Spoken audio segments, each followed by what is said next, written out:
Vamos começar então, em nome do Pai, do Filho, do Espírito Santo. Amém. Como sempre, vou começar fazendo a oração de Santo Tomás de Aquino para antes dos estudos. Infalível Criador, que dos tesouros da vossa sabedoria tirastes as hierarquias dos anjos, colocando-os com ordem admirável no céu, e distribuístes o universo com encantável harmonia. Vós, que sois a verdadeira fonte da luz e o princípio supremo da sabedoria, difundi sobre as trevas da minha mente o raio do esplendor, removendo as duplas trevas nas quais nasci, o pecado e a ignorância. Vós, que tornastes fecunda a língua das crianças, tornai erudita a minha língua, e espalhai sobre os meus lábios a vossa bênção. Concedei-me o discernimento para entender, a capacidade de reter, a sutileza de relevar, a facilidade de aprender, a graça abundante de falar e de escrever. Ensinai-me a começar, regei-me a continuar e perseverar até o término. Vós, que sois verdadeiro Deus e verdadeiro homem, e que viveis e reinais pelos séculos dos séculos. Amém. Em nome do Pai, do Filho e do Espírito Santo. Bom, então vamos lá. Essa é a nossa 15ª aula do nosso curso. Lembrando que a gente está na segunda parte das 3 e que essa segunda parte a gente está estudando especificamente a doutrina e que no momento a gente está falando de quê? Vocês lembram? Da lei de Deus, né? A gente falou lá da vida sobrenatural, a gente falou o que é o pecado, e uma vez que a gente fez tudo isso, agora a gente começou a falar da lei de Deus. Então tá, voltando aqui.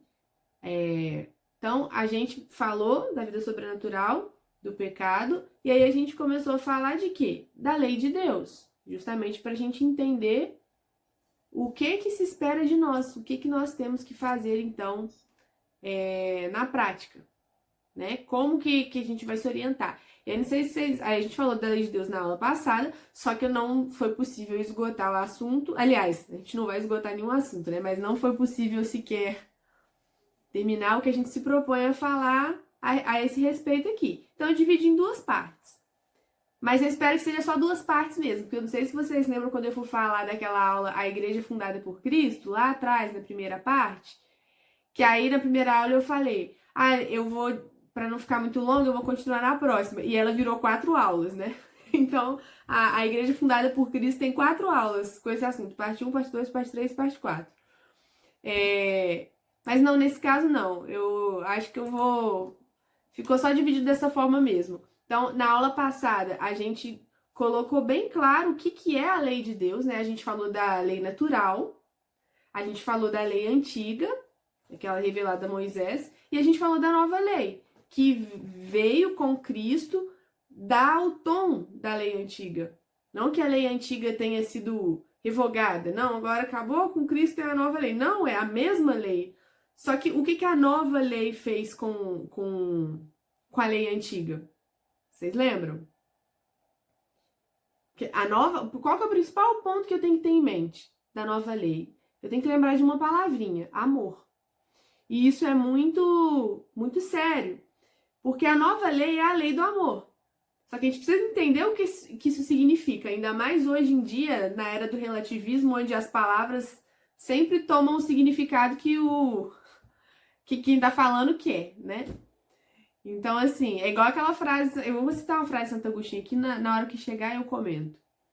Mas, assim, amor não significa ausência de verdade, ausência de objetividade, ausência de regras, porque às vezes as pessoas acham que amor é amor, fazer o que eu quiser, cada um faz o que quiser e tudo. Não é isso, então a nova lei é a lei do amor.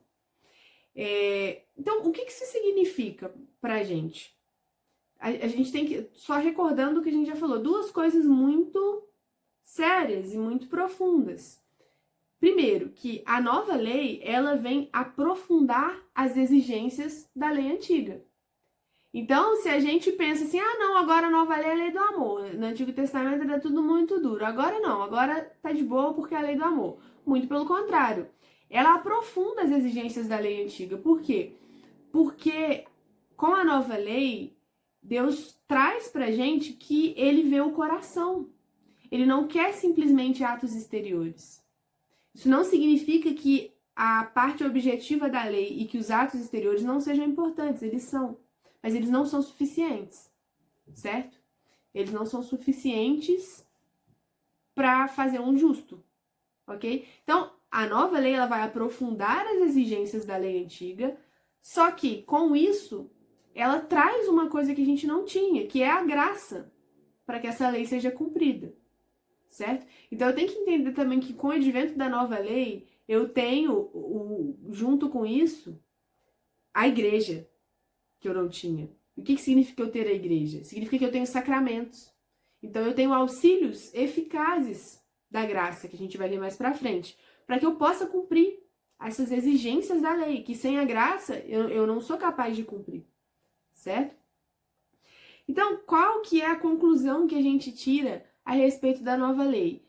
Não adianta, não tem como fugir. Porque não vou poder ficar preso somente no aspecto objetivo da lei, nas exterioridades, certo? Então, não tem pra onde fugir. Se eu quero simplesmente... Não, o que eu tenho que fazer? A, B, C, D, beleza, eu vou fazer isso aqui, pronto, sou justificado. Não. O aspecto objetivo da lei não é suficiente. Ele precisa atingir o fundo da minha alma, ele precisa atingir a minha vontade. Ele precisa atingir o meu coração, que Deus vê, muito mais do que eu mesmo, certo? Então, a nova lei, ela vem evidenciar uma verdade que ela poderia resumir, essa verdade que eu vou dizer, poderia resumir a nossa vida espiritual. Quando a gente está muito perdido na nossa vida espiritual, isso daqui dá um norte pra gente. Andar na presença de Deus. E a gente vai ver que a nossa luta, grande parte da nossa luta nessa vida contra o homem velho, a nossa luta aqui de crescimento espiritual, é justamente sair do olhar dos homens e se colocar sob o olhar de Deus. Porque se a gente fizer um exame de consciência profundo, a gente vai ver que a nossa vida, tudo que a gente faz, tudo que a gente quer, grande parte das vezes é porque a gente anda sob o olhar dos homens. A gente se preocupa e a gente age tendo em vista o que os homens vão pensar, certo? Os homens que eu digo, as outras pessoas, certo? Os seres humanos. O que as outras pessoas com as quais eu convivo vão pensar. Qual é o impacto que eu vou causar com as minhas ações, né, com a minha imagem? E se a gente for parar para esquadrinhar, para entrar dentro de nós mesmos e esquadrinhar e fazer um exame de consciência profundo, ter um autoconhecimento, a gente vai ver que até as nossas melhores obras, as nossas boas ações, elas sempre estão manchadas disso, que é andar sob o olhar dos homens. E essas manchas, esses defeitos, eles têm nome. Vaidade, vanglória, enfim. E a gente é sempre repleto disso, por mais que às vezes a gente pense que não, a gente não se dá conta, mas isso daí quase que resume essa nossa postura na vida. Andar sob o olhar das pessoas. Enquanto que eu devo converter a minha intenção, pouco a pouco, para que eu ande sob o olhar de Deus, que me vê e que vê as minhas intenções. Será a gente pensa inconscientemente assim, nas nossas ações, parem para analisar como que a gente mede as nossas ações, as nossas palavras pelo que as pessoas vão ver, pensar. Tudo que a gente faz, quando a gente se prepara para sair de casa. E quando é que a gente para medir as nossas ações, tendo em vista o que Deus vai pensar? Sabe? Santa Teresinha tem uma frase incrível que é: eu sou o que Deus pensa de mim. E se eu parar para pensar e refletir nessa frase, ela não só ordena as minhas intenções, as minhas ações, como ela cura um monte de problema na minha vida. Ela cura um monte de problema, inclusive mental. Ela terapia, remédio, um monte de coisa que às vezes a gente precisa. Você pode dar um turbo no seu tratamento refletindo sobre essa frase: eu sou o que Deus pensa de mim. Sabe? Esse é o meu verdadeiro eu, a minha verdadeira identidade. Porque só Ele me conhece, me vê. Então isso é importante, inclusive, refletir sobre isso, inclusive, para nossa saúde mental, certo? Refletir sobre isso. Então é isso, não tem como fugir, tá? A nova lei é a lei do amor. E lá em Romanos, capítulo 13, versículo 10, a gente tem o seguinte: o amor é o pleno cumprimento da lei. E isso é verdade. Por isso que ele é essa chave de leitura da lei. E aí, nesse sentido de que os atos exteriores, eles precisam vir acompanhados da minha intenção, e ela sempre pode se aperfeiçoar. E como que o juízo de Deus é muito diferente do juízo dos homens. E aí vocês lembrem das coisas que eu falei lá na aula sobre o pecado, sobre os aspectos do pecado, que eu tenho um objetivo e dois subjetivos. E os dois subjetivos, Deus que vê. Só para mostrar como que o juiz... Tem uma passagem também no Antigo Testamento, eu não lembro onde que fala assim, que eu acho que é isso, que os pensamentos de Deus são tão distantes dos pensamentos dos homens como o céu está distante da terra, certo? E, enfim, a gente poderia trazer isso de muitas formas, que quando a gente morrer ou no juízo final a gente vai ter muitas surpresas que a gente nem imagina por causa de como os nossos juízos são diferentes dos juízos de Deus. Aí só contar uma historinha rápida de São Bruno, pra gente refletir, né? Pra gente ficar noiado não, tá? Por favor. Porque a gente tem que lembrar que Deus é misericordioso. São Bruno é o fundador dos cartuchos. Não sei se todo mundo já ouviu falar. Os cartuchos são hoje, se mantém até hoje como a ordem monástica mais rigorosa que existe no mundo, que mais guarda o silêncio. Inclusive tem um filme que chama O Grande Silêncio, que o filme é 3 horas de silêncio, é maravilhoso. Conseguiram filmar a vida dos cartuchos, né, num mosteiro. Mas essa historinha de São Bruno é o seguinte: São Bruno viveu, se eu não me engano, no século 11 ou 12.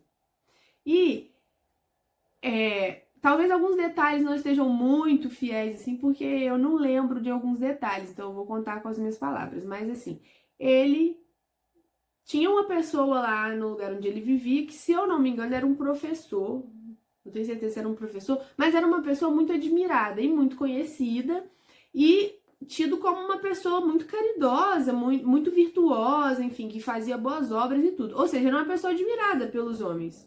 Inclusive, enfim, pelas pessoas católicas e tudo. E aí esse homem morreu. E aí teve o velório do homem. E tinha aquelas missas de corpo presente e tudo e tal. As pessoas ficavam horas lá. E aí foi muita gente no velório desse homem. E São Bruno estava presente no velório desse homem. E aí aconteceu o que aconteceu. E assim, tinha muita gente. Então muitas pessoas testemunharam isso. Essa história correu o mundo.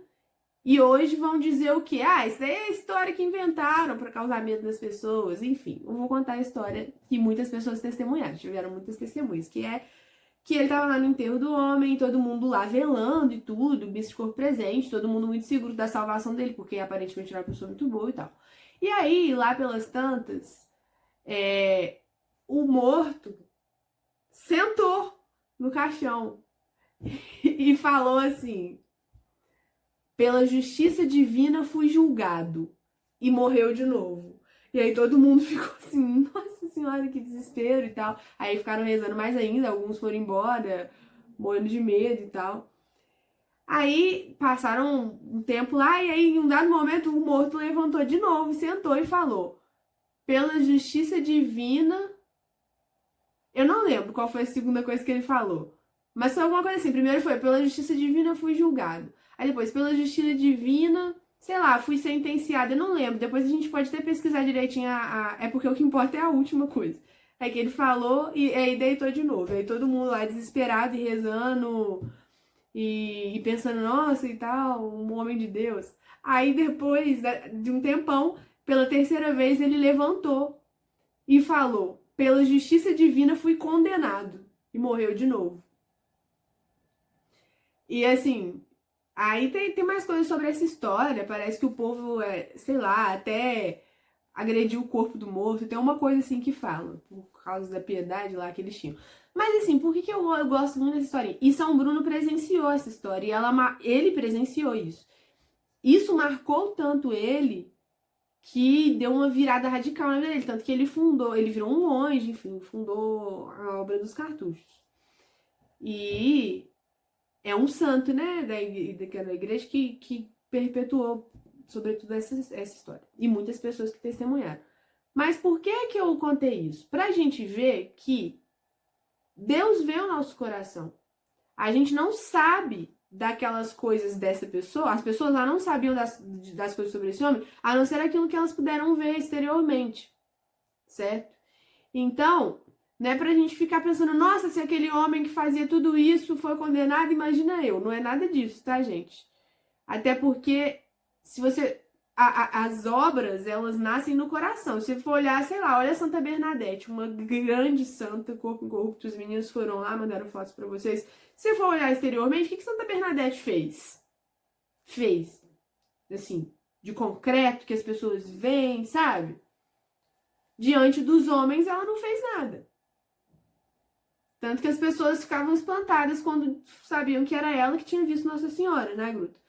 Pra gente ver como que Deus perscruta o nosso interior, o nosso coração, tá?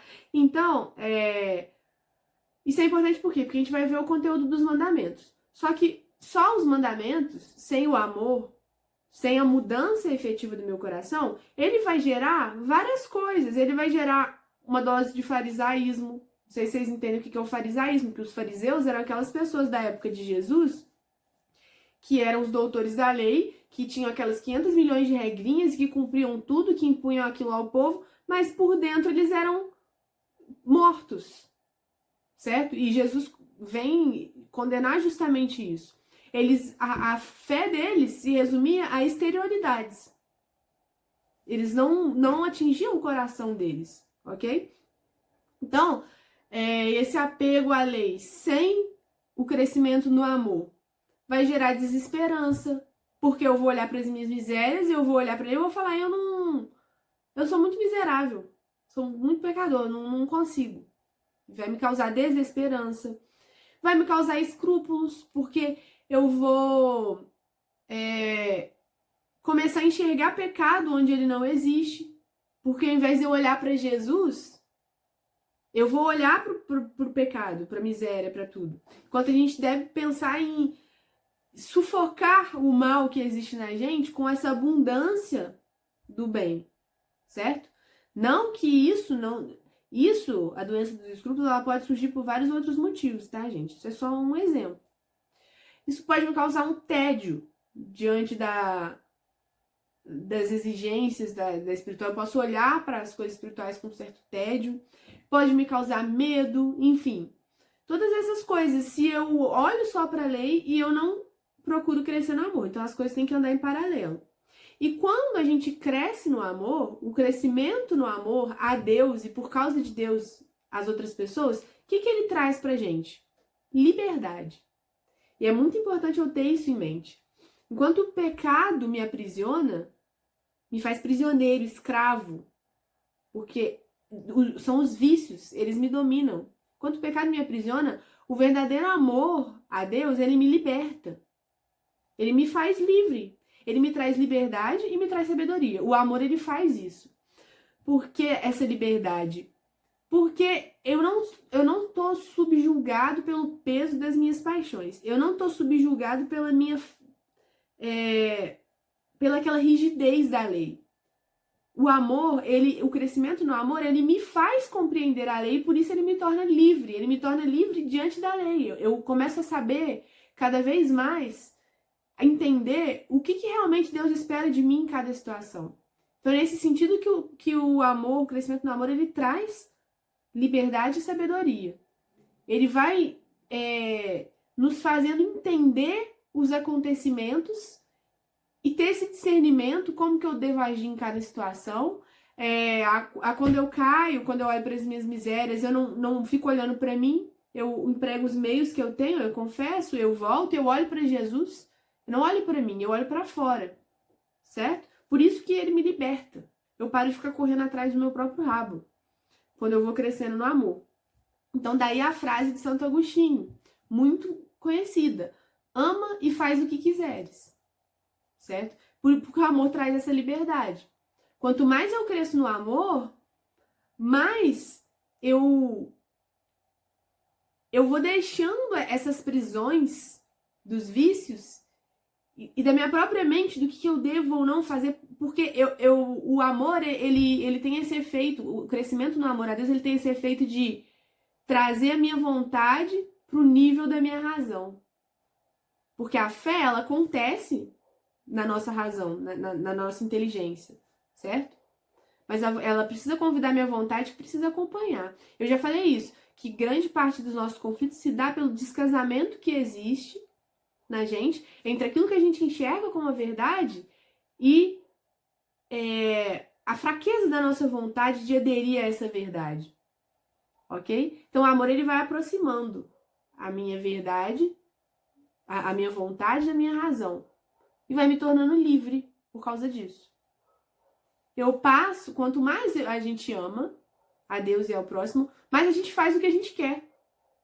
Porque a nossa vontade começa a se conformar cada vez mais com a vontade de Deus. Como Deus é Deus, a vontade dele sempre se realiza de uma forma ou de outra. E se eu quero o que Deus quer, eu tenho os meus desejos realizados. Vocês concordam? As nossas frustrações, as nossas dificuldades, elas decorrem do fato de que a minha vontade, ela não está em conformidade com a vontade de Deus. Esse é um outro resumo também que a gente pode dar do caminho da vida espiritual. Ele pode se resumir em conformar a minha vontade com a de Deus. Ou seja, não ter vontade. Parar de ter muita vontadezinha, sabe?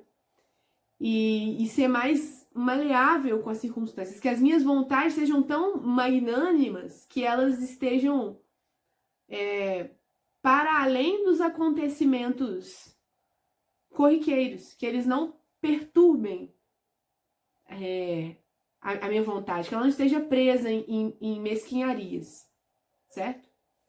Às vezes a gente se perturba muito com coisas que acontecem, enquanto isso significa que a qualidade das coisas que a gente quer, ou das coisas que a gente tem em verdadeiro amor, é muito baixa. Aquela passagem do Evangelho, aonde está o teu tesouro, aí estará o teu coração. O coração é a vontade, certo? Então, se o meu coração, ele tá em coisas mais elevadas, como diz o Evangelho, que o ladrão não pode roubar, que as traças não podem moer, eu não vou me perturbar com as vicissitudes, os acontecimentos do dia a dia. Tá bom? Então tá, mas é muito fácil falar que eu preciso crescer no amor.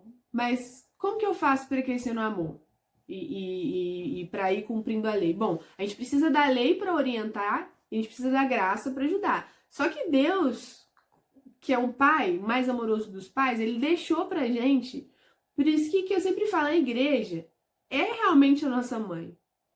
A igreja é a mãe que o nosso pai, Deus, nos deu para facilitar a nossa vida. Mãe não vai e arruma tudo assim pro filho, olha só, você vai fazer isso, resolve tudo, faz o lanchinho e tal. A igreja faz isso. Ela é esse tipo de mãe. Tem tudo ali. E a gente precisa se utilizar dessas coisas. Como é que a gente vai poder crescer no amor se a gente não se utiliza dos milhões de instrumentos? É como se a gente estivesse parado, cheio de... assim, como que a gente age? Nós somos pessoas famintas, certo? Sentadas numa mesa cheia de travessas com manjares. A gente não... só precisa comer, só que a gente não come. É isso que acontece. Então, a gente tem várias coisas à nossa disposição. Vou citar algumas. Primeiro, que eu gosto sempre de citar, a vida dos santos. Porque a gente tem essa coisa maravilhosa chamada comunhão dos santos, e dentro dessa grandiosidade que é a comunhão dos santos, a gente tem literalmente isso, a vida dos santos, pra gente se espelhar neles, pra gente ver. O que foram santos? São as pessoas que souberam amar a Deus de forma heróica aqui nessa vida. E é só isso que eu preciso aprender a fazer. Então, é só eu olhar. Literalmente, são historinhas verdadeiras, como que eles viveram em diferentes situações, o que eles fizeram, por que coisas eles passaram, como que eles agiam, como que eles reagiam. Então, o nosso imaginário, que é aquele repertório de imagens, de situações que a gente tem para acessar na hora que a gente tem que reagir, então, ele tá cheio de porcaria. Muitas vezes ele tá cheio de novela da Globo, espero que não. Mas assim, cheio de, sei lá, shorts de TikTok, é isso que tá no nosso imaginário. As porcarias que a gente escutou na escola quando era criança, enfim, essas coisas estão no nosso imaginário. Sem a gente se dar conta, às vezes. Então a gente é todo contaminado de... Enfim, as nossas referências mentais, o repertório que a gente tem para reagir, ele é muito de baixa qualidade. Então a gente tem que alimentar esse repertório. Com boa literatura também, para a gente ter boas referências de virtude, mas sobretudo com a vida dos santos, porque a gente vai formar o nosso imaginário catolicamente. Se eu ficar só lendo a lei, é isso aqui. Essa lei de Deus e tudo. Isso é uma coisa muito, não sei, assim, muito teórica, num certo sentido. Eu preciso ver isso na prática. Como que eu vejo isso na prática? Na vida dos santos. Então tem inúmeras histórias dos santos, escritos deles mesmos, tem filmes maravilhosos. Eu posso recomendar mais para vocês, né? A gente já viu de São José Moscati. Mas enfim, só vocês me pedirem. Outra coisa fundamental, que a gente vai falar só disso mais pra frente, então eu só vou citar agora, que é a devoção à Virgem Maria. Que isso foi vontade de Deus. A Virgem Maria é a nossa mãe. E isso daí se tem uma coisa que é presente em na vida de todos os santos, todos, é a devoção à Virgem Maria. Certo? Tem aquela oração de São Bernardo, não sei se vocês conhecem, se não conhecem, só para vocês colocarem aí. Lembrai-vos, São Bernardo. Uma oração curtinha, que ele faz a Nossa Senhora. Lembrai-vos, ó Píssima Mãe, que jamais se ouviu dizer que alguém que tenha recorrido a vós fosse por vós abandonado, enfim. É uma oração maravilhosa e é uma verdade, certo? Então tá, tem a devoção à Virgem Maria. A gente tem a vida sacramental. A gente vai falar de sacramentos, mas o que é de forma concreta e prática? O que a igreja tem para fazer? Distribuir os sacramentos, certo? E com isso, graças eficazes. Ok? Então, vida sacramental, sobretudo, no dia a dia que eu tô buscando crescer espiritualmente, é o quê? Confissão e comunhão frequentes. Claro, tenho que cumprir os mandamentos e tudo e tal, mas o que me traz graças efetivamente? Confissão e comunhão frequentes. Tô passando por algo porque a gente vai falar disso com detalhes nos sacramentos, tá? A prática das virtudes, nós vamos falar disso também lá na terceira parte do curso, que é a vida cristã, na prática. A gente vai falar muito sobre as virtudes, sobre a busca de praticar as virtudes, de conhecer as virtudes, que também, tudo isso vai fazendo a gente crescer no amor. E uma coisa muito importante que a gente também vai falar lá na terceira parte do curso, que é o plano de vida. Que é a vida espiritual, ela não pode ser um improviso todos os dias. Até porque a nossa alma, ela passa por altos e baixos. A gente tem momentos, assim como a nossa mente, a gente tem momentos de consolação, momentos de secura e tudo. E nós não podemos ter as nossas práticas espirituais baseadas no que a gente está sentindo. Certo? Então eu preciso de ter uma série de coisas definidas. O que eu vou dar para Deus todos os dias? Eu vou fazer isso aqui para alimentar minha alma. Lembra que a gente falou do organismo sobrenatural? Como que a gente faz um paralelo com o organismo natural?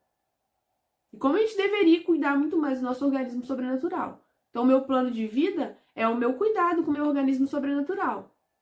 E ele precisa ser um plano mesmo, detalhado, eu recomendaria muito que fosse controlado, e isso é o que funcionou na minha vida, depois eu vou partilhar disso com vocês e vou fazer algumas propostas quando a gente chegar nessa parte. Então, dentro do meu plano de vida, uma das coisas fundamentais que tem que estar presentes nesse plano de vida é o exame de consciência diário.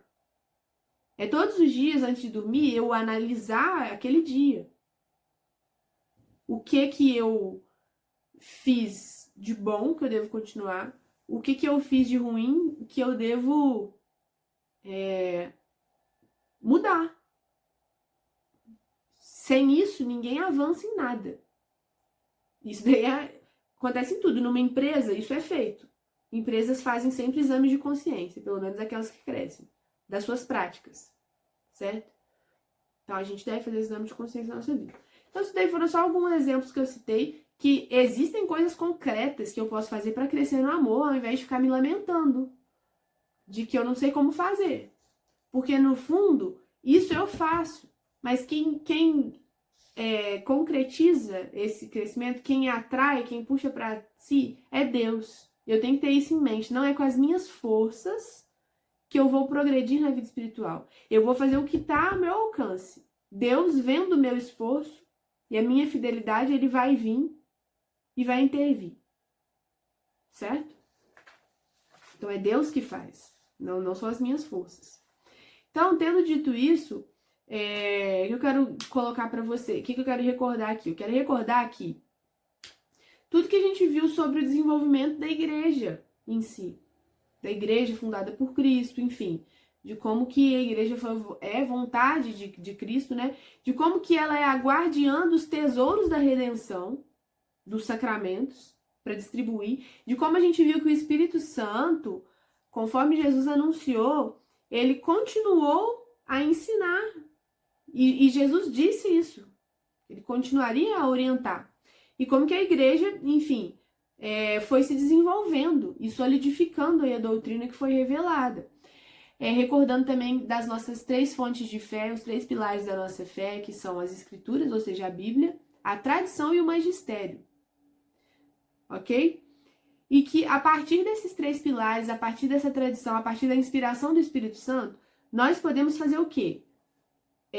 Analisar os 10 mandamentos, ou seja, o decálogo, sob a luz da nova lei, ou seja, sob a luz da autoridade da igreja. E por que eu tô falando isso? Porque a gente vai ver os 10 mandamentos do decálogo, a gente vai ver um exame de consciência baseado nos 10 mandamentos à luz da fé católica, ok? Ou seja, que é fruto de tudo que o Espírito Santo revelou, de tudo que a tradição guardou daquilo que veio de Jesus, que como a gente viu, é muito mais do que o que está na Bíblia. O próprio São João diz isso no final do seu evangelho. Não sei se vocês lembram disso, tá?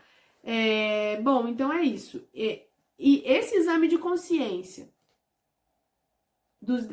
a partir dos 10 mandamentos, à luz dos ensinamentos da igreja, eles vão revelar para mim tudo aquilo que eu preciso buscar enquanto católico, certo?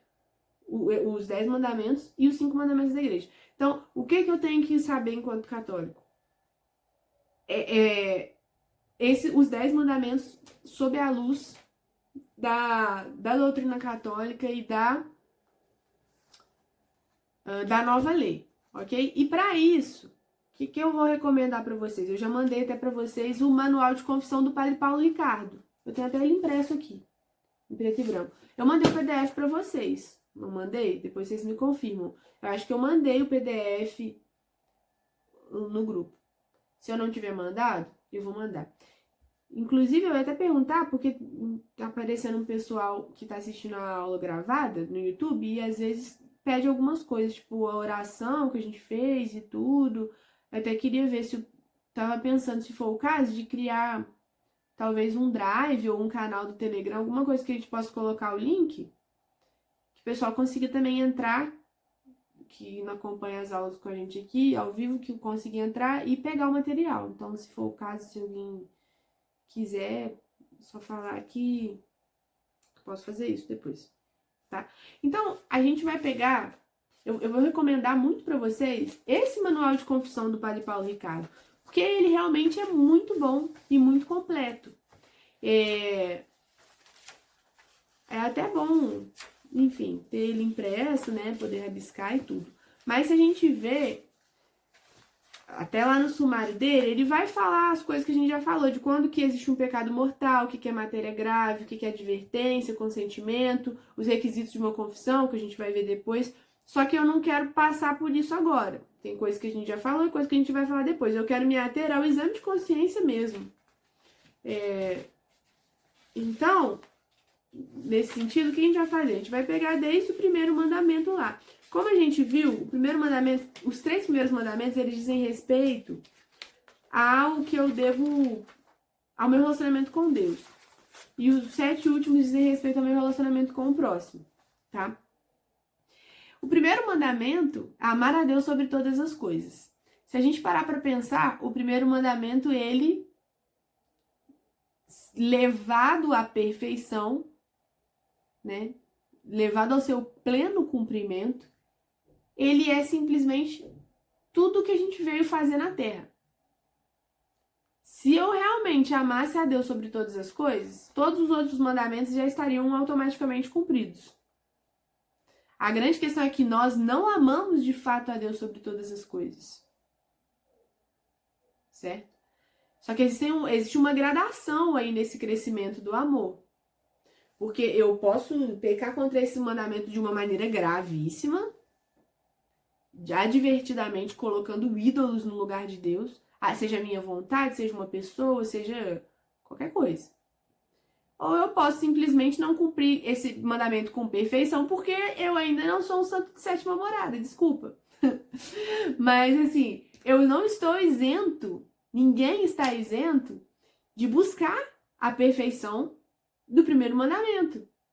Lembra daquilo que a gente já falou, que na vida espiritual, se eu não estou andando para frente, eu ando para trás. Então eu tenho que sempre estar procurando crescer.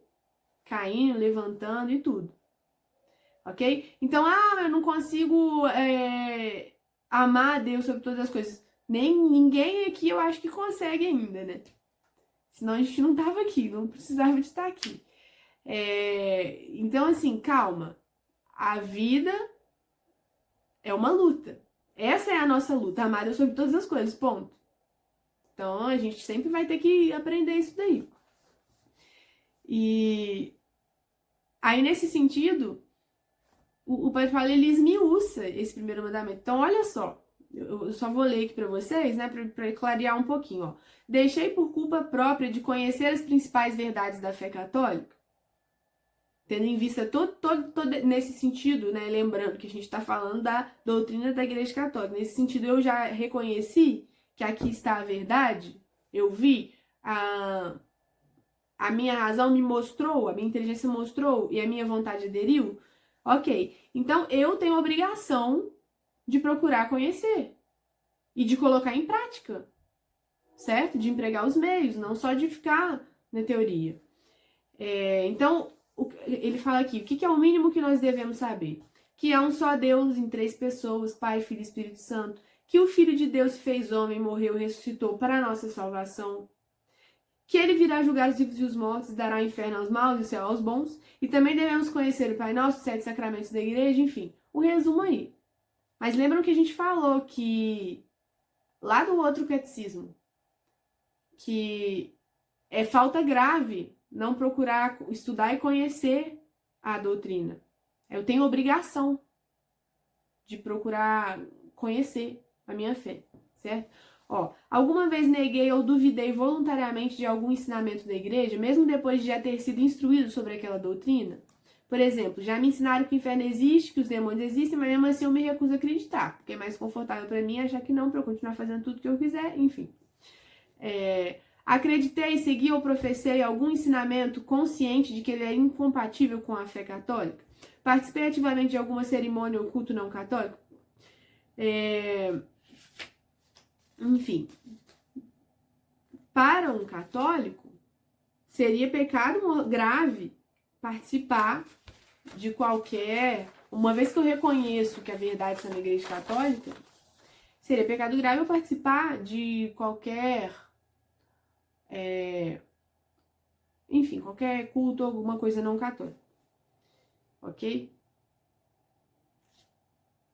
Sou membro ou fiz parte de alguma organização religiosa não católica, de algum grupo anticatólico, de alguma sociedade secreta, como a maçonaria? Li alguma coisa, ouvi música ou assisti algum programa contra Deus, contra a igreja, contra a moral católica? Pratiquei ou colaborei em alguma superstição ou idolatria? Aí é uma série de coisas, né? Até meio engraçado. Previsão do futuro, adivinhação, jogo de cartas, jogo de búzios, magia, tábua ou ouija, não sei nem o que é isso. Feitiçaria, consulta feiticeiro, bruxaria, magia branca, magia negra, candomblé, umbanda, macumba, reiki, voodoo, cabala, nova era, energias, jogo do copo. O mais engraçado é o jogo do copo. Eu não sei de que época vocês são, mas eu lembro quando eu era criança, era uma moda de jogo da caneta e jogo do copo, que fazia aquelas rodinhas na escola e parecia que tinha uns espíritos lá mesmo, porque você escrevia uns negócios, aí o lápis andava para um lado, andava para o outro. Aí tinha altas histórias, né? Tinha a loira do banheiro, essas coisas todas assim. Enfim, isso daí, ó, se fazer o exame de consciência, quando eu tinha 12 anos, eu brinquei de loira do banheiro. Enfim. Participei de reuniões espíritas, invoquei espíritos, recebi passe, acreditei em reencarnação, invoquei Satanás, li textos, assisti vídeos e filmes, ouvi músicas que invocam explicitamente a Satanás. Essas coisas todas estão incluídas no primeiro mandamento, amar a Deus sobre todas as coisas. Isso aqui eu tô fazendo sobretudo porque é muito engraçado. Às vezes a gente na catequese, quando a gente chega no exame de consciência e vai, as pessoas falam decoradinho lá os 10 mandamentos. Mas o único que elas realmente conseguem enxergar é não matar e não roubar. Porque todo mundo diz assim, eu não tenho pecado, eu nunca matei, nunca roubei. E o pior é que na hora que faz o exame de consciência, a pessoa vê que ela roubou várias vezes e não sabia. Eu não sei se eu falei pra vocês que semana passada, ou retrasada, na aula, na catequese dos meninos, de Crisma, foi um caos, assim, na hora que a gente foi estudar enfim, sobre o mandamento de não furtar. Eles descobrindo várias coisas que era isso e eles não sabiam, porque as pessoas acham que roubar é só roubar banco, que matar é só ir lá e dar um tiro em alguém. E aí, quando a gente vai esmiuçar os 10 mandamentos, a gente vê a abrangência disso nas nossas ações, em coisas que às vezes a gente já tem vício em fazer. E aí que a gente entende, é por isso essa importância de detalhar isso, certo? Continuando aí, ó. Não professei externamente a minha fé católica quando havia necessidade grave de fazê-lo. Existem algumas situações que a gente tem necessidade de se posicionar. A maioria delas, a prudência diz para eu não me posicionar explicitamente, mas existem algumas situações em que eu devo, certo? Cabe o bom senso aí de saber. Recebi o sacramento sem respeito ou sem fé? Recebi o crisma, a eucaristia, o matrimônio, a ordem, em pecado mortal? Desesperei da salvação, achando que os meus pecados eram maiores que a misericórdia de Deus? Pequei por presunção, esperando que alcançaria a salvação sem ter que fugir do pecado e guardar os mandamentos? Nossa, eu já conheci inúmeras pessoas assim. Certo? As pessoas que acham que Deus é bonzinho e por isso eu faço o que eu quiser e que eu não preciso de guardar os mandamentos especificamente porque eu vou me salvar ou porque depois eu vou me mudar e me arrepender. Eu cansei de ver isso daí. Tem uma frase assim: a sombra de Jesus é muito boa, mas ai de quem se aproveita dela. É muito importante a gente pensar nisso daí. Acreditei na falsa doutrina que ensina que Deus, por misericordioso, irá salvar todas as pessoas, ainda que elas não deixem o pecado? Tive ódio a Deus, revoltei-me contra Deus? Por exemplo, por ter nascido com uma aparência, ou com determinado sexo, ou com a condição social, ou por ter perdido um parente, enfim. Muitas pessoas podem se revoltar contra Deus por qualquer uma dessas coisas. Então isso daí foi pra gente ver, entender um pouquinho melhor o primeiro mandamento, tá? Segundo mandamento, que é não tomar o nome de Deus em vão. A principal coisa, uma das principais coisas que tocam esse mandamento é a questão da blasfêmia, tá? Eu acredito que nesse ponto, eu espero, assim, eu acho que talvez em algum momento da vida a gente já possa ter tido esses pecados todos aqui, mas tem mais coisas que a gente não imagina que incluem nisso aqui, ó. Pequei por blasfêmia, escandalizei alguém com tais blasfêmias. Então vamos entender. A blasfêmia é cometida quando se diz qualquer injúria contra Deus, contra os santos, contra as coisas santas. Por exemplo, dizer que Deus é injusto, que Deus não é bom. Maldito seja Santo Antônio, é um exemplo que tá aqui. Também se pode pecar por blasfêmia por meio de atos. Por exemplo, cuspir para o céu, pisar ou quebrar imagens sagradas. Além disso, também a blasfêmia é atribuir a uma criatura qualidades que são próprias de Deus, tipo chamar o demônio de onipotente. Blasfêmias contra a Virgem Maria. Muito comuns. Certo? Irritei alguém com o propósito de fazê-lo praguejar ou blasfemar contra Deus? Jurei em assuntos falsos e desonestos, usando o nome de Deus, dos santos, das coisas sagradas? Quantas vezes as pessoas ficam assim, não, eu juro por Deus, não sei o que, às vezes é mentira. A gente pensa que as nossas palavras são apenas palavras, mas elas não são. Inclusive, a palavra dita não pode ser desdita, tá? Nas Sagradas Escrituras. E a gente tem que levar em conta que todos os nossos atos, eles serão colocados diante de nós, quando a gente estiver diante de Deus, e não tiver mais memória ou impedimentos naturais que atrapalhem a gente de ter isso tudo em mãos. Todos os nossos pensamentos, todos os nossos atos, tudo que a gente fez, será colocado diante de nós, diante de Deus um dia. Então as nossas palavras, elas não são pouca coisa. E, inclusive, o valor da palavra foi sempre presente nas virtudes humanas que hoje é tido como nada. A palavra das pessoas não tem o menor valor. As pessoas não o que elas dizem não é digno de credibilidade. A gente vê algumas coisas, às vezes, umas práticas antigas, a gente fica assim, nossa, mas como? A gente não consegue nem entender. Alguns duelos, as coisas que as pessoas faziam, que a gente vê como que as pessoas, mesmo às vezes as pessoas que não estavam cumprindo os mandamentos e tudo, como que a palavra tinha um valor, o que era dito, tinha um peso de contrato, e era algo respeitado pela sociedade. Hoje as pessoas desprezam isso, mas não é porque as pessoas desprezam que as coisas têm menos valor do que elas têm, porque a gente sabe que a realidade é objetiva. Então a gente tem que tomar mais cuidado com as coisas que a gente diz. Ok? Fiz uma promessa a Deus e depois não a cumpri? Atenção, caso você tenha feito uma promessa e não tenha cumprido, se confesse e depois cumpra a promessa. Caso seja difícil, você tem que pedir ao seu bispo ou pároco que troque essa promessa por outra, ou te dispense de cumprir. Certo? Zombei por palavras, piadas ou atos de Deus, de Nossa Senhora, dos santos, das imagens da igreja, dos sacramentos. Ou incentivei, ou ri, enfim. Isso daí foi sobre o segundo mandamento. Terceiro mandamento, guardar domingos e festas. Isso é muito importante porque, inclusive, ele vai falar já de um dos mandamentos da igreja. O que significa isso, guardar domingos e festas? Bom, faltei a missa aos domingos ou dias santos de guarda. Quais são os dias santos de guarda? É porque no Brasil quase todos são transferidos para domingo, mas fora todos os domingos, eu tenho 1º de janeiro, é dia de guarda, não sei se todos sabem, é o dia da Mãe de Deus. Eu tenho 8 de dezembro, dia da Imaculada Conceição, certo? E eu tenho 25 de dezembro, que é o Natal. Acho que são esses. Além... e também Corpus Christi, tá? Passou agora recentemente. Então, eu cheguei atrasado na missa, essas coisas todas, porque eu tenho que assistir a missa completa. Fiz propositalmente com que pessoas faltassem à missa ou que chegassem atrasadas.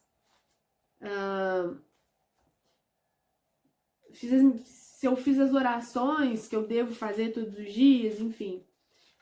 Nos domingos ou dias de guarda, realizei trabalhos, atividades ou negócios que me impediram de participar da missa, obriguei outras pessoas a realizar essas atividades.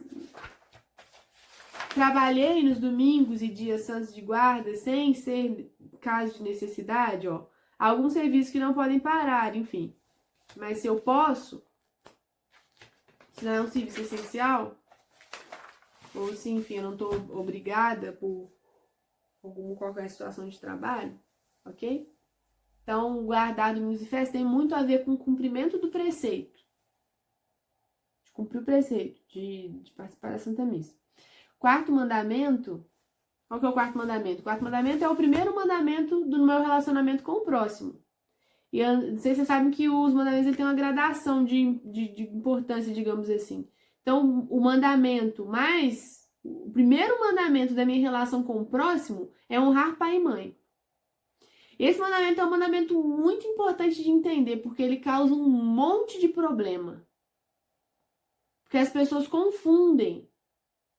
As pessoas não distinguem. Isso aqui é muito diferente de uma criança para um adulto. Certo? E também é muito diferente de quando eu tenho pais piedosos e quando eu tenho pais mundanos, por exemplo. Essas relações são muito diferentes. Porque se eu sou criança, ou se eu não sou criança, mas eu dependo dos meus pais, moro na casa deles, dependo deles financeiramente, eu tenho mais que obedecer mesmo, certo? Por quê? Porque qual é o natural da vida adulta? O natural é que uma pessoa se torne adulta e caça o seu rumo, ou seja, que ela trabalhe, enfim. Hoje em dia a gente tem uma cultura muito de que as pessoas ficam muito tempo na casa dos pais depois de adulto. Não é tanto assim, o problema não é estar na casa dos pais, mas que as pessoas sejam meio adolescentes, né? Que elas não trabalhem, enfim, construam a própria vida. Seja casando ou não necessariamente. Mas assim, isso não é uma coisa engessada, a gente tá falando do geral. Mas o que eu quero dizer em relação a isso é que uma criança, ela tem uma relação, deve ter uma relação com os pais diferente de um adulto. Porque às vezes as pessoas acham que elas têm, sei lá, 30 anos e têm a vida delas e que elas têm que obedecer o pai e a mãe. E honrar pai e mãe não é obedecer pai e mãe. Enquanto eu estou sob a responsabilidade dos meus pais. Mas honrar o pai e mãe envolve uma série de outras coisas. Inclusive, dependendo da situação, eu não devo obedecer aos meus pais. Pode ser que eu tenha pais que não me dê boas recomendações depois que eu já sou adulto, né? Quando eu sou criança, eu não tenho escolha. Mas, de qualquer forma, mesmo se eu sou criança e adolescente, depende dos meus pais, eles estão me dando uma ordem que é pecado, eu sou obrigada a desobedecer. Mas, fora isso, eu tenho que obedecer. Mas assim, vamos entender o que é então. Se honrar pai e mãe não significa necessariamente obedecer pai e mãe, o que é? Eu vou pelo exame de consciência aqui do Padre Paulo. Primeiro, zombei, xinguei, maltratei ou ameacei meus pais, alegrei-me com o mal dos meus pais, entristeci-me com o bem deles, porque isso eu nunca posso fazer, independente de quem sejam os meus pais. Independente deles serem bons pais ou não. O quarto mandamento, ele... É claro que eu não devo fazer isso com ninguém, mas ele coloca uma gravidade nisso quando se refere aos meus pais. Então, mesmo que os meus pais não sejam bons, eles têm o direito do meu respeito. Eu nunca devo difamar os meus pais, revelar os defeitos dos meus pais para os outros, desrespeitar, desamparar nas necessidades materiais, enfim. Desejei desgraça aos meus pais, desejei a morte aos meus pais, desejei por egoísmo receber a herança. Eu rezo pelos meus pais, certo? Eu rezo pedindo por eles, para que eles não morram em pecado mortal, pela alma deles se eles já faleceram. Não ajudei os meus pais. Oi, Gisele. Tá bom, tudo bem. Depois você assiste o restante, certo? Até mais. Então, não ajudei os meus pais em situações de grave necessidade material, como alimentação, vestes, habitação, sendo que era possível para mim. Abandonei suas doenças físicas ou emocionais, abandonei na velhice, então eu tenho essa obrigação para com os meus pais, certo? Deixei de ajudar meus pais nas suas necessidades espirituais, sendo que era possível ajudá-los. Ou seja, dar todas as orientações possíveis, tentar aproximar os meus pais da verdade, chamar o sacerdote para dar o sacramento quando eles estão enfermos, se isso for possível, enfim, providenciar um funeral caso eles tenham falecido.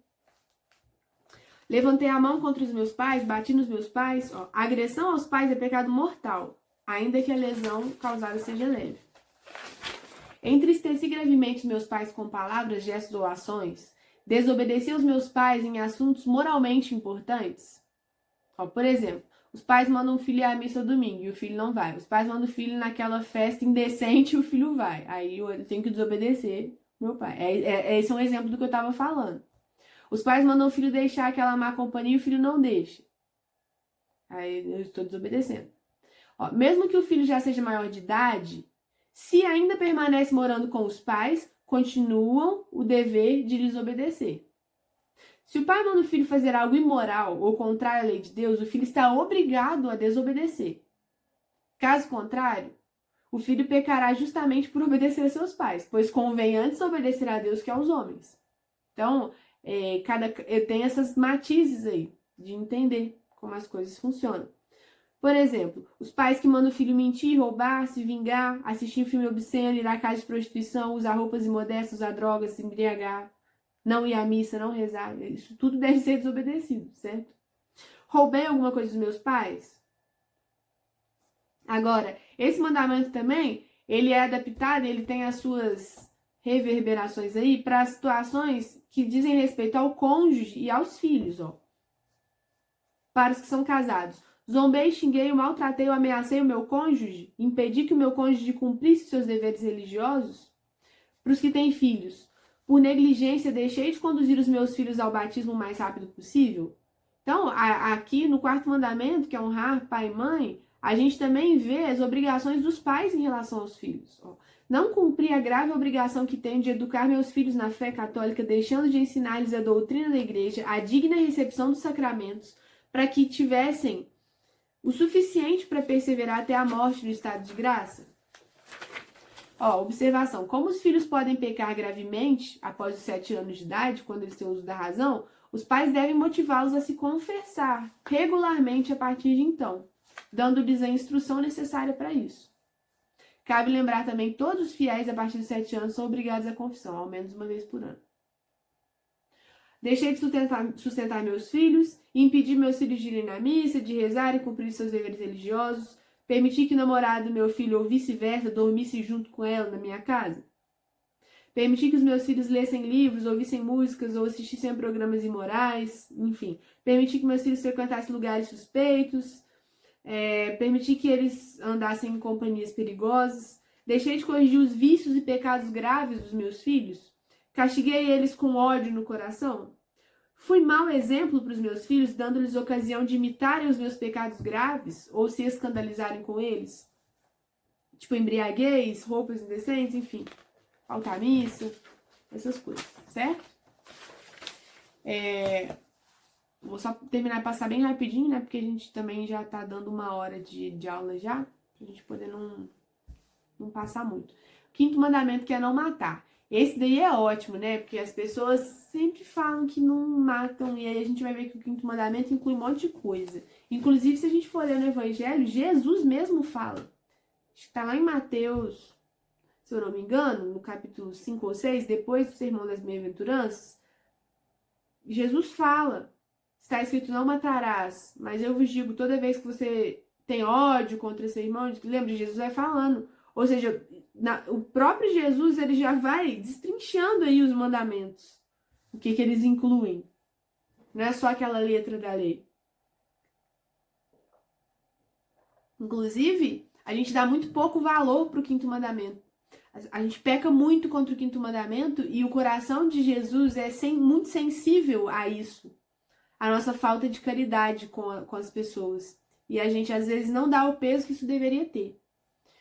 Desejei o mal a alguém, desejei a doença ou desgraça a alguém, desejei o inferno a alguém, agredi injustamente uma pessoa, ofendi alguém xingando, amaldiçoando, zombando, escandalizei outras pessoas com tais ofensas, alimentei pensamentos de vingança, matei uma pessoa, quis matar ou procurei matar alguém.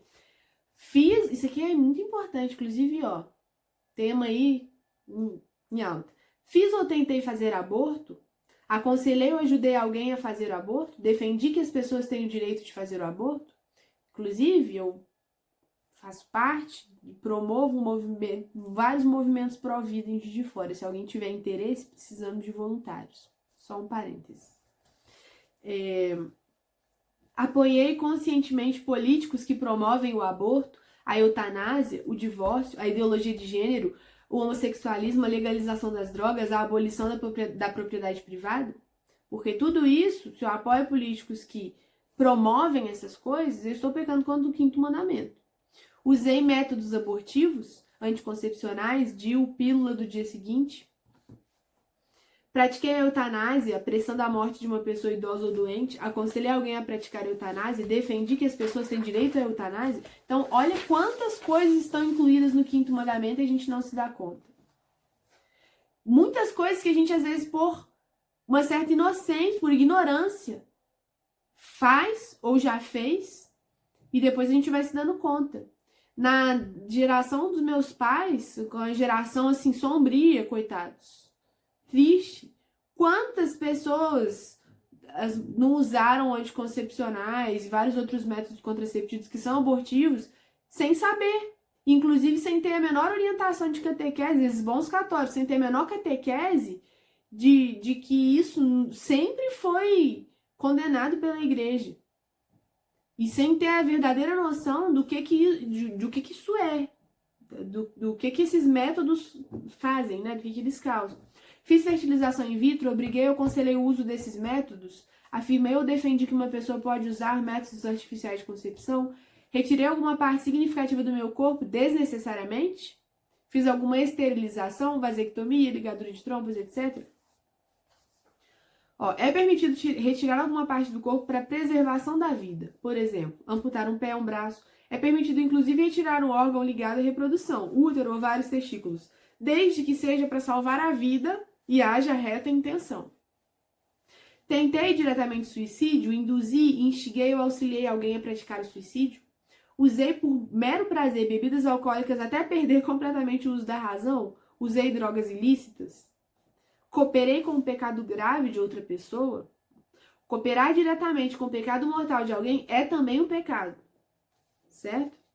Então, ele está falando isso porque está falando que peca gravemente por cooperação. Se eu vendo, por exemplo, as coisas, vamos supor, eu vendo a pílula do dia seguinte, anticoncepcional, ou eu sou dono de motel, ou sei lá, essas coisas. Em que eu talvez não faça, mas promova com o meu trabalho essas coisas. Conheço alguém que está em pecado mortal ou perto de cometer e não corrigir? Aqui fala, só temos obrigação grave de corrigir alguém quando se reunirem 3 condições. Ou seja, que a pessoa tenha cometido um pecado mortal ou esteja próxima e que eu considere haver esperança de que a minha correção possa ter um efeito verdadeiro da pessoa, ao invés de afastar ela ainda mais. E também que eu possa fazer essa correção sem um grande incômodo. Ou seja, se for oportuno, eficaz, e não simplesmente para ter razão. Ok? E considerando as questões da caridade. Agora, o 6º e o 9º mandamento, que são os mandamentos que dizem respeito à castidade, eles são tratados juntos. Porque o 6º mandamento é não pecar contra a castidade e o 9º é não desejar a mulher do próximo. Então, você dá uma orientação aqui, por caridade com o sacerdote, a gente tem que falar o pecado, a coisa que agrava, o número de vezes, mas não tem que entrar em detalhes. Só que isso a gente vai falar depois na confissão.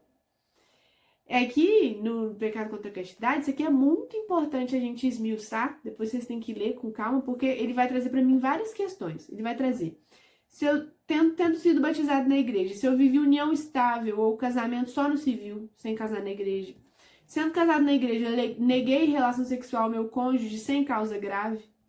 Aqui entra a questão do direito do cônjuge, né, em relação ao outro.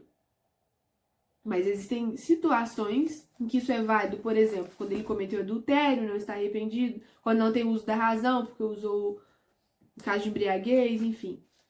Quando tem alguma coisa que seja pecado envolvido, várias situações assim, né? Tem um bom senso aí também no meio. Questão de puerpério e tudo. Usei métodos contraceptivos, também é pecado contra o 6º e 9º mandamentos. Obriguei ou aconselhei o uso, afirmei ou defendi que uma pessoa pode usar. Usei métodos artificiais de concepção, isso aqui também a gente falou que difere também o 5º mandamento. Pratiquei o onanismo, que na verdade é conhecido mais popularmente como coito interrompido, com o fim de evitar a gravidez, vi pornografia com o meu cônjuge, obriguei meu cônjuge a ver pornografia, cometi adultério, sou casado na igreja, causei a separação minha e do meu cônjuge, e após a separação cometi adultério. Por quê, gente? Isso aqui é uma coisa muito delicada. A gente vai, eu vou passar aqui rápido isso aqui, porque a gente vai ver isso quando a gente estiver falando de sacramento. A gente vai ver que o sacramento do matrimônio, quando ele aconteceu, porque muitas vezes ele não acontece, porque ele tem os requisitos para ele ter de fato acontecido. Existe uma união feita por Deus ali, entre aquelas duas pessoas, que só se rompe com a morte de um dos cônjuges. Então, se eu me divorcio no civil, caso com outra pessoa, eu não deixei, não existe divórcio na Igreja Católica, certo? Um casamento realmente consumado, vale, que aconteceu, ele não vai desacontecer. Mas vamos falar melhor disso depois que a gente estiver falando dos sacramentos, ok? Enfim, aqui vem a questão da fornicação, que é o sexo fora do casamento, os pecados contra a natureza, a prática do homossexualismo, tá? Deixando bem claro que ter tendências homossexuais não é um pecado em si. É uma condição, às vezes, que causa muito sofrimento para a pessoa e que a igreja tem uma posição muito clara sobre isso. A pessoa é chamada a viver a castidade, assim como muitas pessoas são chamadas a viver a castidade, os sacerdotes, os consagrados, enfim. A pessoa que ela tem tendências, tipo assim, que ela não sente atração por pessoa do sexo oposto, nenhuma, essa pessoa não tem como contrair matrimônio, certo? Então ela é chamada a castidade, é a cruz que ela tem que carregar. Aí vou falar disso depois também. Quando a gente falar de matrimônio, de vocação, de tudo. Apoiei o sexo livre, a poligamia, o divórcio, adultério, enfim, tudo isso. Cirurgias de mudança de sexo, todas essas coisas. Pornografia, que inclua vídeos, textos, imagens, masturbação, ou seja, pecado contra a castidade envolvendo a si próprio. Em relação aos namorados e aos noivos, tem também a questão de qualquer tipo de relação, de beijo, de toques, que busquem só o prazer sexual, que deve ser guardado para o matrimônio, que a gente vai entrar mais em detalhes nisso aí depois. Enfim, posso pecar contra a castidade por pensamentos consentidos, tá? Porque as tentações eu não tenho culpa. Eu não posso conversar com as tentações, ok? Conversas, tudo isso, certo? Roupas, isso é muito importante, principalmente para as mulheres. Eu peco contra a castidade na forma de me vestir, muitas vezes. E as coisas são tão banalizadas hoje em dia que a gente tem até dificuldade de entender o que realmente é decente. A gente tem essa dificuldade. Fica mais fácil quando a gente entende como que os homens pensam e o que afeta os homens, certo? Na forma de se vestir das mulheres. Então é isso, esse pecado contra a castidade é imenso, a gente pode passar muito tempo falando muitas coisas, muitos detalhes, mas só pra gente ter uma noção de que são coisas bem difíceis, bem complicadas, porque envolvem situações que a gente vive hoje muitas vezes, ok? Então depois vocês precisam ver isso daí com mais calma também. E, inclusive, são questões muito polêmicas. Tem lá vários vídeos do Padre Paulo Ricardo explicando cada uma dessas situações, a questão do aborto, dos anticoncepcionais, da segunda união, tudo aí detalhadamente muito bem explicado, tá? Que eu tô só passando assim por alto pra gente ver isso daí. E aí, os pecados contra o 7º e o 10º mandamento, que são o quê? Não furtar e não cobiçar as coisas alheias, eles também são trabalhados juntos. A gente tem que entender que, claro, se eu roubei alguma coisa, quantas vezes, e o pecado, ele requer reparação. Então, se eu cometi um pecado, o que eu tenho que procurar fazer? Não é só eu confessar, eu tenho que restituir. Então, eu fui lá e eu roubei uma coisa. Aí eu confesso, mas eu tenho que devolver a coisa roubada, né, gente? Por favor.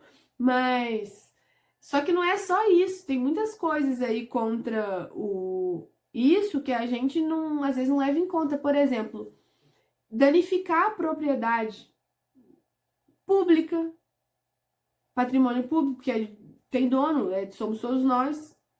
Danificar a propriedade de alguém, não reparar. Às vezes eu esbarrei no carro de alguém, isso é muito comum.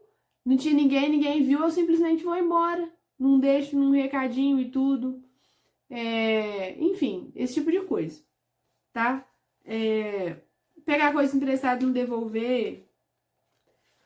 Catar coisa do trabalho, uma coisa muito comum pro meu uso pessoal.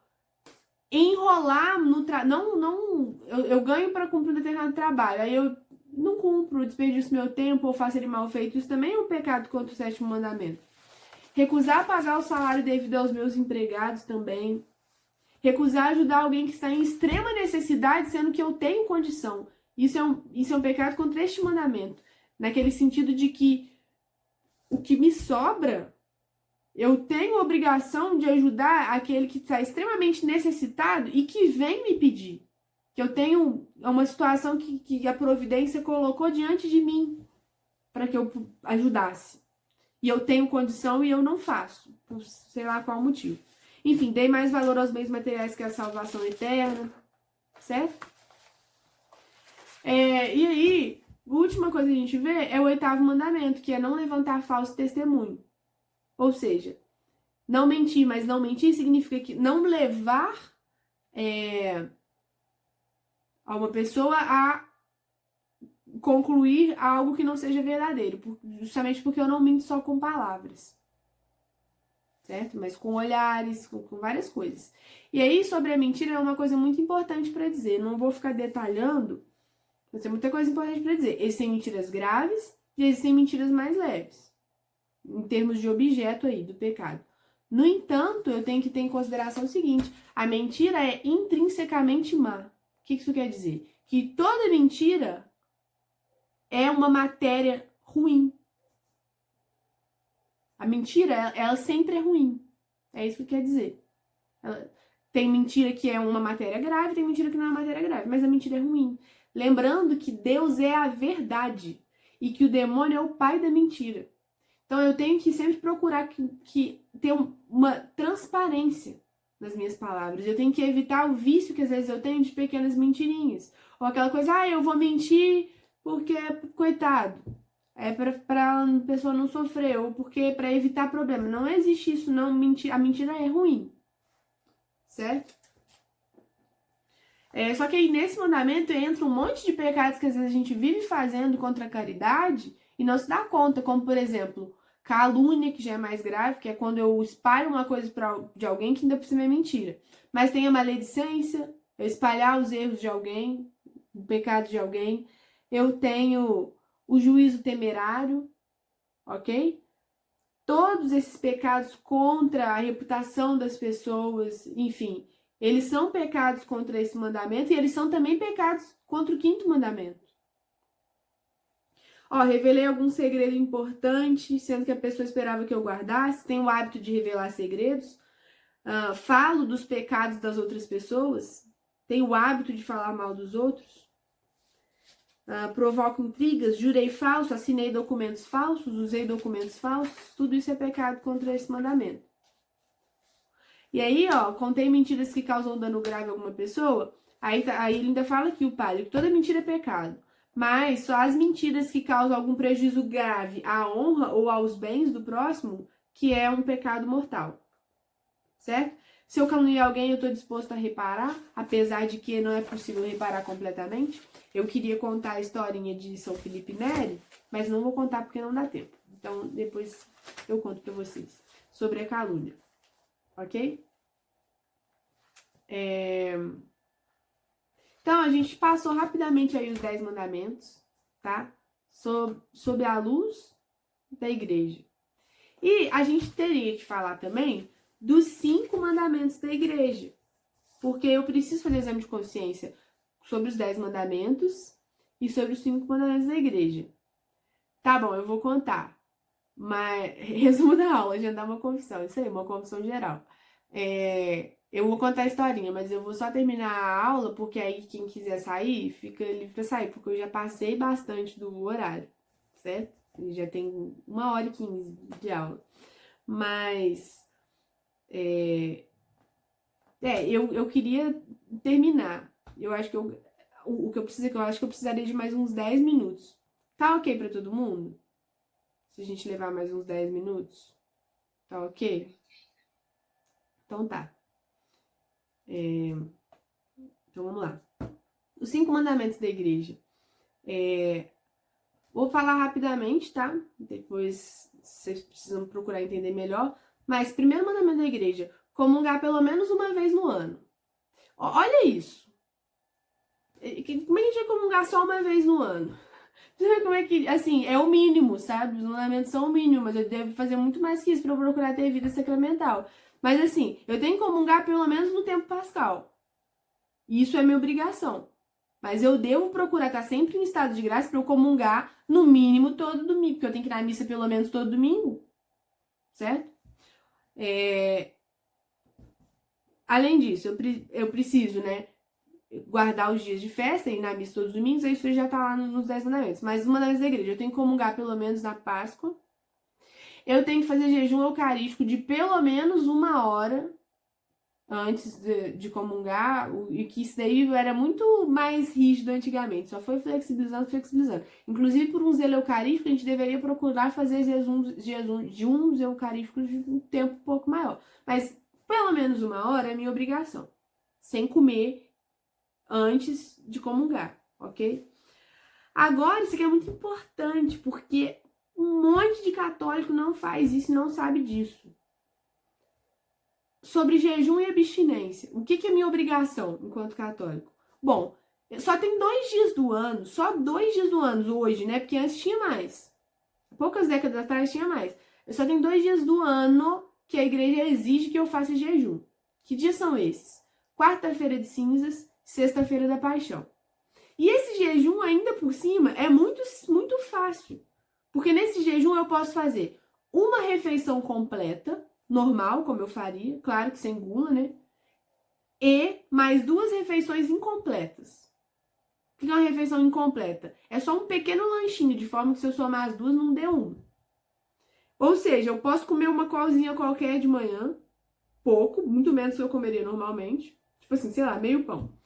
Almoçar normal e comer mais uma coisinha de noite. Esse é o jejum que a igreja pede pra gente fazer só 2 vezes por ano.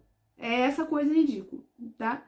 Só porque essas pessoas acham que é tudo muito difícil, muito absurdo. Só que além disso, tem uma outra coisa, a abstinência de carne. Ou seja, nos dias de jejum, eu também tenho que fazer abstinência de carne. Tá? Carne é o quê? Frango, boi, porco, animais de sangue quente. Só que tem mais uma coisa. A igreja me manda fazer abstinência de carne todas as sextas-feiras do ano. O que isso quer dizer? Católico não come carne sexta. Não sei se todos vocês sabiam disso. Então, todas as sextas-feiras do ano, em memória à paixão de Jesus, a gente faz abstinência de carne. Não é jejum, tá? Jejum é só na quarta-feira de cinza e sexta-feira da paixão. Não, se quiser fazer, pode fazer, tá, gente? Jejum, pode fazer quantas vezes quiser. Só não morrer e ficar doente. Mas, que é obrigação, é só quarta-feira de cinza e sexta-feira da paixão. Agora, a abstinência de carne é toda sexta-feira do ano. Certo? Além disso, confessar pelo menos uma vez por ano.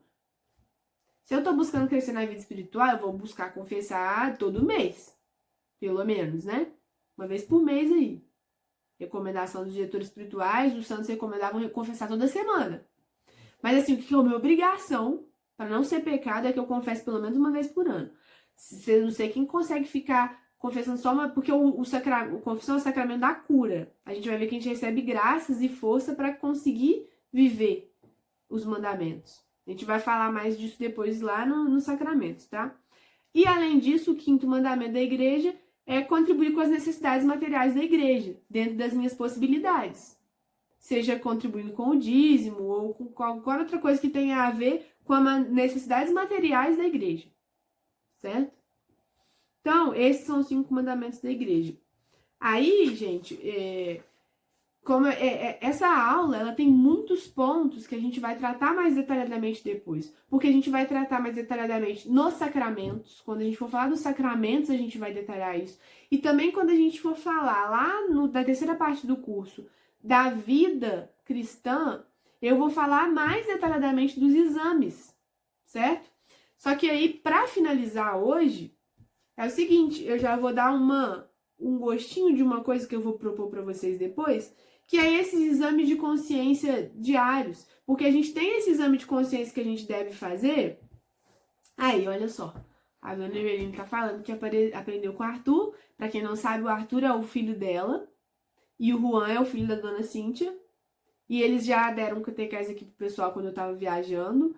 E eles estão na França, porque eles foram pra vida religiosa. Estão no seminário, vão ser padres, mas já estão na vida religiosa. Inclusive, mês que vem eles vão estar aqui. E, enfim, é isso. Aí, é o que a dona Eveline tá falando de uma coisa que a gente falou aqui, ó, que os filhos também têm que levar, aproximar os pais de Deus quando eles podem. E ela tá falando que ela aprendeu com ele a questão da abstinência de carne na sexta. Tá vendo? É um exemplo aí do que a gente falou. Então, sobre o exame, que eu queria falar para vocês é que, além desse exame detalhado que eu trouxe para vocês, que vocês devem fazer para fazer uma boa confissão geral, para depois ir mantendo, a gente deve todos os dias analisar a nossa consciência, certo? Aí, que beleza. A gente deve analisar a nossa consciência todos os dias, para a gente ver, a gente tem que buscar a perfeição. A gente não tem que buscar só não cometer pecados mortais. Jesus diz pra gente, sede perfeitos como o Pai do céu é perfeito. Então, todo dia eu tenho que olhar, fazer um exame e ir melhorando, ver o que eu posso melhorar. E aí, nesse sentido, eu vou ler pra vocês aqui. Aí, como é que eu quero finalizar hoje? Bom, eu tenho aqui 2 pequenos exames de consciência maravilhosos, assim, que eu amo demais. Um que é o exame de consciência breve para eu fazer todos os dias, certo? E o outro que é um exame de consciência dos pecados veniais, que é muito maravilhoso isso, porque a gente deve buscar a perfeição. Então, esse exame de consciência dos pecados veniais é o exame de Santo Antônio Maria Claret. Só que, enfim, já são 9h30, né? A gente já passou 20 minutos aí, já tem 1 hora e 20 minutos de aula. Então, eu não vou ler os 2, não. Acho que eu vou colocar para vocês lá depois. Vou colocar aqui na descrição também. Mas eu vou finalizar hoje. Então, a gente vai finalizar com esse exame de consciência aqui, que a gente deveria fazer todos os dias. Ele é um exame de consciência, ao mesmo tempo ele termina como uma oração, certo? Então, a nossa oração de final de hoje vai ser esse exame de consciência. Para quê? Isso aqui é porque eu quero instigar vocês a começar a querer fazer esse trabalho de artesão na alma de vocês, todos os dias. Todos os dias ir lá lapidando um pouquinho e melhorando. É isso que Deus nos convida a fazer. A gente crescer na nossa vida espiritual. Então, vamos ver isso daqui e ver que eu, tendo confessado, estando em estado de graça, estando disposto a viver segundo a doutrina da nossa fé, eu preciso me lapidar todos os dias, certo? E esse exame de consciência aqui é uma proposta para isso. Então, vamos lá.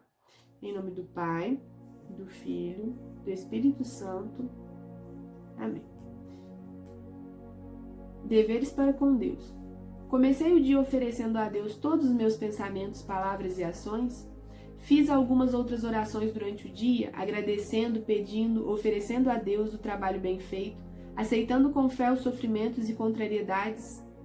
Procurei viver a fé e cumprir com os preceitos da igreja. Caí em alguma prática supersticiosa. Fiz alguns pequenos sacrifícios ao comer, ao beber, nas conversas, na guarda da vista pela rua. Deveres para com o próximo. Tratei os outros com compreensão e paciência. Manifestei-lhes aversão, desprezo ou irritação. Tive inveja. Falei mal da vida alheia. divulgando defeitos ou pecados dos outros? Fui egoísta pensando só nas atenções que os outros deveriam dar-me e esquecendo de ser prestativo, generoso e dedicado? Admiti sentimentos de ódio, rancor ou vingança? Magoei alguém com brincadeiras e comentários humilhantes? Procurei prestar pequenos serviços aos demais? Fiz o possível por auxiliar os que precisavam de uma ajuda material ou espiritual, sobretudo no trabalho e em casa?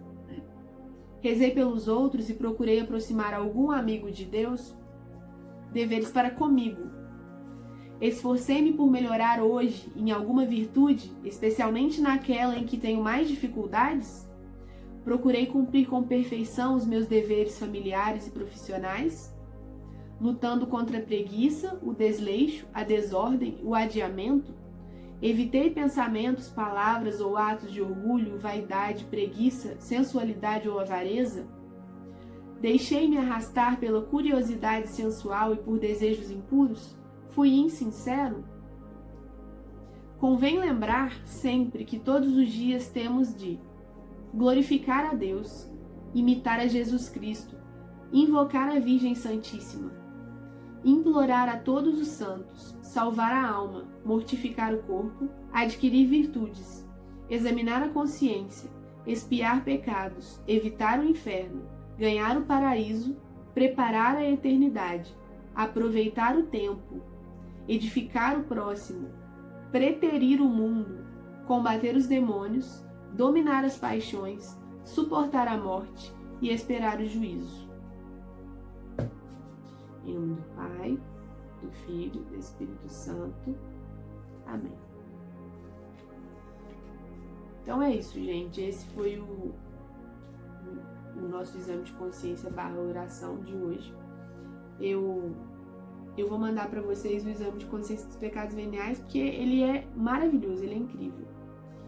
E é isso. Então, quem quiser sair pode ficar à vontade. Eu só vou contar rapidinho a historinha de São Felipe Neri, que eu acho que eu não contei ainda, né? Que vocês pediram pra contar. Mas é que eu contei do casal que foi se confessar, do casal que